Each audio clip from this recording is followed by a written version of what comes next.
Lars Alexanderson. さあ始めようか。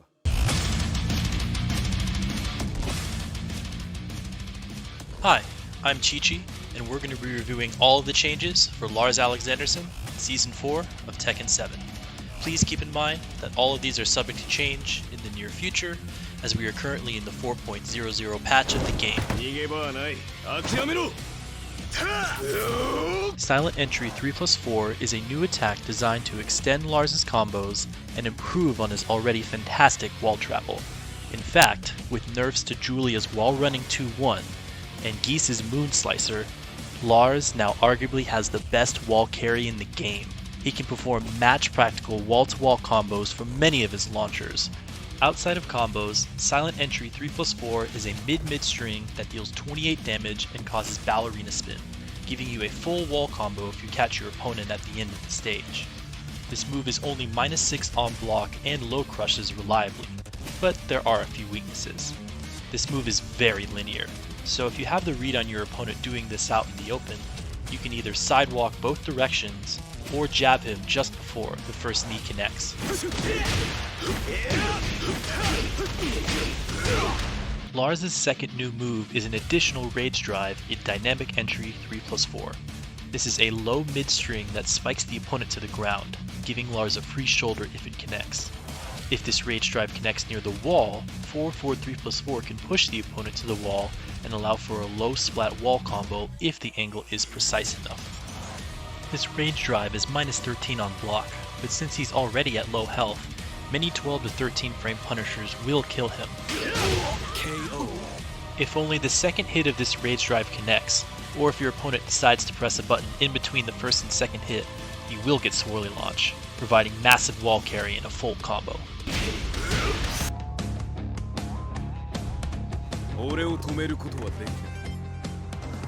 111 has had a damage increase from 32 to 35. Lars was granted this 10-frame counter-hit wall-splatting string in Season 3, and the changes now reward the player for committing to the string when they have a Twitch confirm. Other nice damage buffs include back 4, increasing from 50 to 55 damage on counter-hit, and down back 4, increasing from 17 to 19 damage on normal hit. Keep in mind, this also increases his damage output if he lands a down back 4 on counter hit. Outside of damage, Lars has received a lot of frame buffs. Silent Entry 2 has changed from -13 to -12 on block, and from +5 to +6 on hit. The risk reward is now much more in Lars' favor, as down jabs will no longer trade with fully crouched down forward 2 once this move connects, making this a proper frame trap.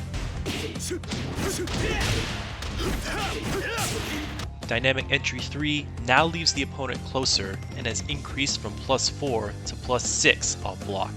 This is very effective at the wall, as the additional frame advantage and closed space can lock down the opponent with a counter hit back 4 or counter hit back 1 for a wall splat.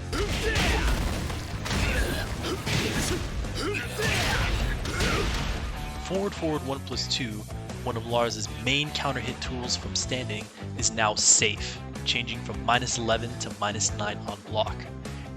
Down forward 2-1 is no longer a mid-high string that everyone can duck and launch. Now, down forward 2-1 is mid-mid and -14 on block. But be careful, characters with strong 14 frame punishers will take advantage of this change. Down back 1-3 down has changed from -1 to +1 on hit, meaning Lars finally keeps his turn if this move connects. However, you'll have to commit to holding down to get the frame advantage. Similarly, you'll want to hold down after landing standing 3 to get the additional frame buff from +5 to +7.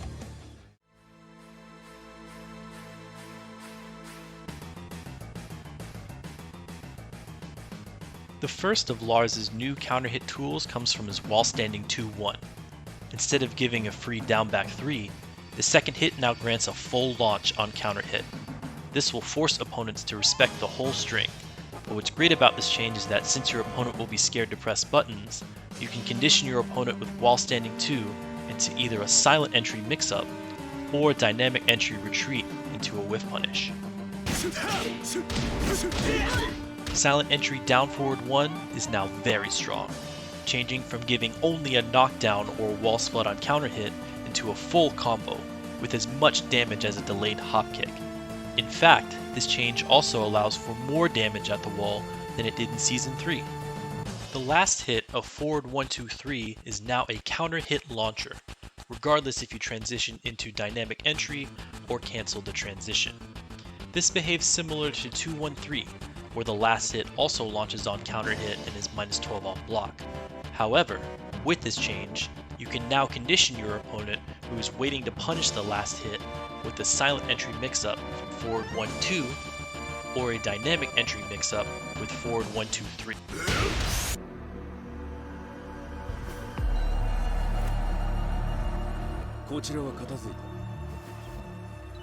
Throughout Tekken 7's lifespan, Lars was a character that was clearly below average from the rest of the cast. He did not transition well in Tekken 7's engine, where in Tekken 6 and Tekken Tag 2, when Lars had some of the best bound moves and an absolutely oppressive counter hit tool in standing down forward 2, in this game he began with mediocre corkscrew extensions, a weak counter hit game, and arguably the worst use of rage. While Lars has been buffed throughout every patch, it's clear that the developers were looking to improve upon those weaknesses in Season 4 with his new combo extension, new rage drive, and improved counter hit game. It's unclear where he stands on the tier list, as this patch has only been out for less than 1 week. However, it's safe to say that he is a very formidable character, and anyone looking to pick him up will not be disappointed. We can now officially say, we have buffed Lars.